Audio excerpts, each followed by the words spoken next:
2 की स्टार्टिंग में हम देखते हैं कि एडी अपनी बार में काम करते हुए दिखाई देता है। वो अपने स्टाफ को कहता है कि हमें इसके हिसाब से वाइन की ऑर्डर करनी चाहिए और वो बार के लिए कुछ और भी चीजें ऑर्डर करने को कहता है। तभी वहाँ शियांजिया आकर कहता है, भाई एडी। तो एडी उसकी तरफ देखने लगता है। शियांजी की सांस फूल रही होती है। चेनी की तस्वीर बनी हुई एक पिलो वो एडी के हाथों में थमा देता है। उसका कोवर्कर उस पिलो को देखकर कहता है कि ये तो बहुत अच्छी दिख रही है भाई, ये तो बहुत इसमें हैंडसम दिख रहे हैं। तो एडी उसके सिर पर हिट करते हुए कहता है, बकवास करना बंद करो। एडी शियाजी से पूछता है चेनी इसे देखकर क्या कहना चाहता है, और वो उस पिलो को हिट करते हुए कहता है, क्या वो मुझ पर हंस रहा है कि मैंने यू गैंग छोड़ दी है, अब मैं मारपीट नहीं करता इसलिए वो ऐसा कर रहा है। पर शियाजी कहता है कि तुम कुछ गलत समझ रहे हो, ये कार्ड भी है, चेनी ने ये कार्ड तुम्हें देने के लिए कहा है। वो कार्ड एडी को देता है। एडी वो कार्ड खोल के देखता है और वापस में वो कार्ड शियाजी पर फेंक कर कहता है कि मुझे अपनी साइन क्यों देना चाहता है वो, क्या वो खुद को स्टार समझता है और उसकी ऑटोग्राफ मेरे लिए बहुत वैल्यूएबल है, ऐसा मानता है वो। एडी पिलो उसके ऊपर फेंकते हुए कहता है कि वापस कर दो इसे। वो शियांशी पर चिल्लाकर कहता है, जाओ यहाँ से। वो डर कर कहता है, क्या मैं सच में चला जाऊँ? एडी कहता है, जाओ। उसके जाने के बाद एडी बहुत उदास होता है। शियांजी वापस आकर चेनी को वो पिलो रिटर्न कर देता है और चेनी बहुत उदास होता है। चेनी उसे कहता है कि तुमने ही तो कहा था कि उसे ये पसंद आएगा। तो शियांजी कहता है कि मेरी गर्लफ्रेंड को तो ये बहुत पसंद आया था, उसने मुझे इससे भी बड़ा लाने के लिए डिमांड की थी। पर भाई तुमने उस कार्ड पर कुछ क्लियर बताया नहीं, उस वजह से भाई एडी ने मुझ पर ही गुस्सा कर दिया। तुमने उस कार्ड पर बस अपना नाम लिख दिया, ऐसा कोई करता है क्या? तो चेनी कहता है, तो मुझे क्या लिखना चाहिए था?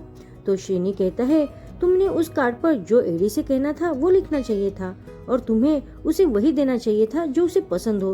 तो चेनी उसे पूछता है कि एडी को क्या पसंद है। अब शियाजी ये सुनकर फ्रस्ट्रेट होकर कहता है कि मुझे पता नहीं है। भाई चेनी, तुम भाई एडी के साथ बड़े हुए हो, तुम ही उसे अच्छे से जानते हो, क्या तुम्हें उसकी पसंद के बारे में नहीं पता है? भाई ये तुम प्यार के मामले में बहुत ही बेकार हो, इससे तो मैं ही तुमसे बहुत अच्छा हूँ। चेनी उदास हो जाता है। नेक्स्ट सीन में हम देखते हैं कि फैंड्री के ग्रैंडफादर बाई के डेजर्ट शॉप में आते हैं। वो टेबल पर बैठते हैं। तभी वहाँ बाई उन्हें कॉफी और केक सर्व करते हुए कहता है कि मिस्टर फैन, ये आपकी कॉफी और ये फैंड्री का फेवरेट स्ट्रॉबेरी वाला केक।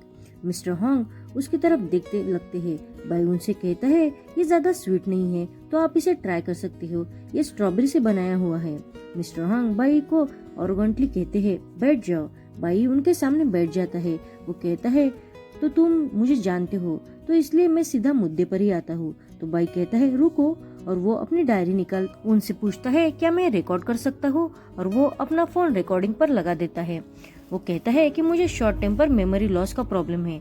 मिस्टर हांग उसे कहते हैं, क्या तुम मुझसे डरते नहीं हो? तो बाई कॉन्फिडेंस से कहता है, आप जेरो के ग्रैंडफादर हो तो आप फ्यूचर में मेरे ही ग्रैंडफादर इन लॉ बनने वाले हो।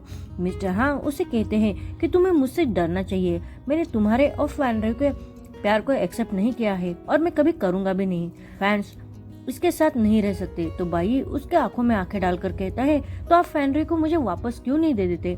मिस्टर हॉन्ग कहते हैं कि फैंड्री को छोड़कर तुम्हें जो चाहिए वो तुम मांग सकते हो। पर बाई कहता है, मुझे और कुछ भी नहीं चाहिए सिवाय फैंड्री के। मिस्टर हॉन्ग कहते हैं, तुम अभी भी बहुत यंग हो, तुम्हें पता नहीं है कि तुम क्या मिस कर रहे हो। बहुत से लोग मुझसे कुछ ना कुछ चाहते हैं पर मैं किसी को कुछ नहीं देता। अगर तुम राजी हो तो मैं तुम्हें जो चाहिए वो मांग सकते हो। अब बाई हंसता है। मिस्टर हांग कहता है, दुनिया में ऐसा कुछ भी नहीं है कि जो पैसों से खरीदा नहीं जा सकता।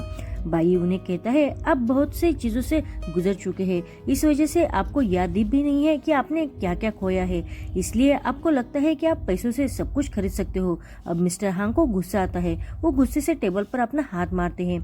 बाई भी उन्हें बहुत टफ लुक देता है।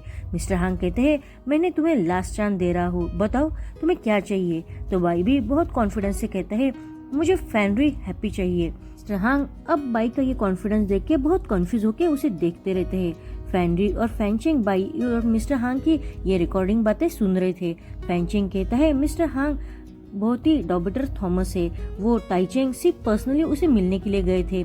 अच्छी बात ये तो है कि वो स्पेशल असिस्टेंट मेरा ही आदमी था, इसलिए उसने मुझे ये सारी बातें बता दी। फैंड्री को देखकर कहता है, अब तुम क्या करने वाले हो? पर फैंड्री बाई की ये बातें सुनकर बहुत ही सेंटी होता है। उसकी आंखें नम होती है। वो अपनी आंखों को पोंछते हुए कहता है, उसकी बातों से मेरा दिल भर आया है।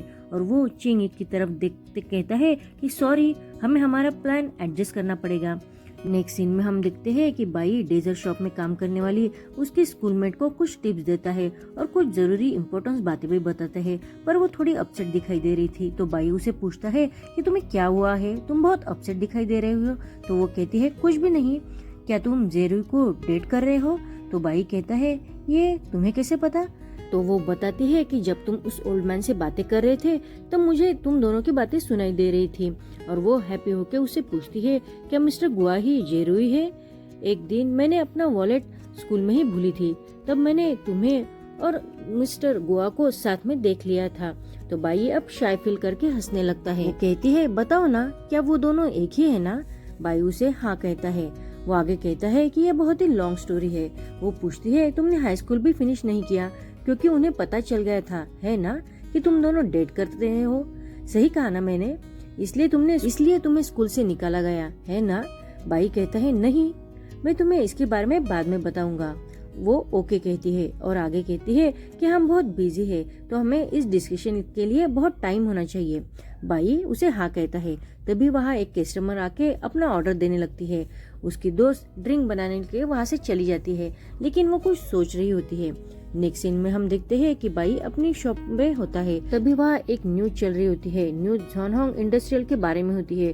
वो इंडस्ट्री मनी लॉन्ड्रिंग स्कैंडल में फंस गई थी और अभी उसके इन्वेस्टिगेटर सारे एविडेंस कलेक्ट कर रहे होते हैं और कंपनी का एग्जीक्यूटिव यानी फैंड्री से इन्वेस्टिगेशन कर रहे होते हैं।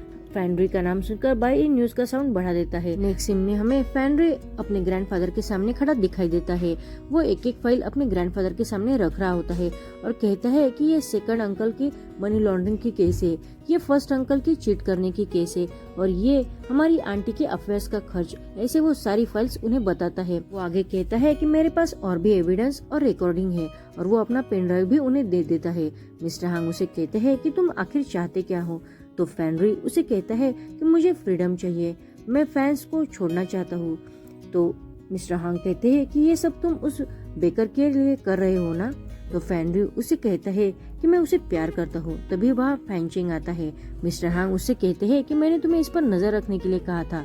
तो फैंचिंग कहता है, ग्रैंडफादर मुझे माफ कर देना। मिस्टर हांग फैंड्री से कहते हैं, वाइडो ग्रुप की मिस्टर हांग, उनकी सबसे बड़ी बेटी तुम्हें बहुत पसंद करती है, तुम उससे शादी करने के लिए मान जाते हो, तो तुम शादी करने के बाद तुम्हें जो चाहिए वो कर सकते हो और वो हमारे लिए कोई प्रॉब्लम भी क्रिएट नहीं करेंगे। तो फैंड्री कहता है कि मैं शादी करूंगा, पर सिर्फ जोंगई से। अब 2 मेन की शादी भी अलाउड है। हम जल्दी ही आपको शादी का इनविटेशन भेज देंगे। अब ओल्ड मैन को गुस्सा आता है। वो कहता है कि तुम्हारी हिम्मत कैसी हुई, और वो अपनी काड़ी उस पर मारता है। तभी फैंड्री फिर से स्माइल करते हुए उनके सामने खड़ा होकर कहता है कि मैंने बहुत हार्ड ट्राई किया कि आपको हमारे रिलेशन के लिए राजी कर सकूं। आप मुझसे जितना हेट करते हो उससे भी ज्यादा मैंने ट्राई किया एक अच्छा फैन बनने के लिए। इसके लिए मैंने अपना बहुत कड़ी मेहनत की और अच्छी तरह से रहने भी लगा। और वो हांग की वो छड़ी उठाकर कहता है, लेकिन मैं आपके लिए एक बास्टर ही रहूंगा जो कुछ भी डिजर्व नहीं करता। और वो उनके हाथों में जबरदस्ती वो छड़ी थमा देता है। फैंड्री उन्हें आगे कहता है कि अगर आप हमारी फैमिली में आप कोई एक्सीडेंट नहीं चाहते हो, तो वो पीछे जाकर कहता है कि हम दोनों को अपने कदम पीछे लेने चाहिए। अब मिस्टर हांग उसे टफ लुक देने लगते हैं। फैंचिंग तो फैंड्री को ही देखते रहता है। मिस्टर हांग अब हार मानकर नीचे बैठ जाते हैं और वो चेंग की तरफ देखते हुए उसे पूछते हैं, तुम इसके बारे में क्या सोचते हो? तो चेंग कहता है, मैंने सुना है कि वाइडो ग्रुप की सबसे बड़ी बेटी बहुत अच्छी है, वो बहुत पढ़ी लिखी और कैपेबल है।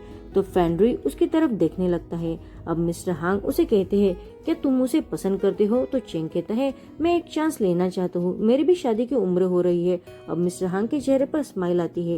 वो आगे कहते हैं, तुम इसका क्या करने वाले हो? तो वो कहता है कि आप उसे मुझ पर छोड़ दो, यूजलेस पीपल को यूजफुल कैसे बनाना है ये मुझे अच्छी तरह से पता है। अब मिस्टर हांग को ना चाहकर भी राजी होना पड़ता है। बाहर आकर फैंड्री चेंग से कहता है, मुझे नहीं पता था कि तुम मेरी मदद करने के लिए इतनी दूर तक आओगे, इसलिए सेवंत अंकल तुम्हारी मदद करना चाहते थे। मैं उन्हें पर्सनली थैंक यू कहना चाहता हूँ, इसके लिए मैं उन्हें डिनर पर इनवाइट करना चाहता हूँ। तो चेंग कहता है, नहीं प्लीज उन्हें तकलीफ मत दो।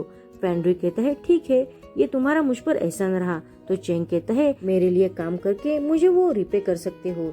मिस्टर शुआन टेक का मैं इंचार्ज बनने वाला हूँ। तो मुझे निराश मत करना, और वो वहाँ से चला जाता है। फेनरी उसके जाने के बाद उसे थैंक यू सर कह के स्माइल करता है। नेक्स्ट सीन में हम देखते हैं कि चेनी सोया हुआ था, तभी कोई आकर उसके गले पर चाकू रोक देता है। यही एपिसोड 11 खत्म होता है। Thank you for watching.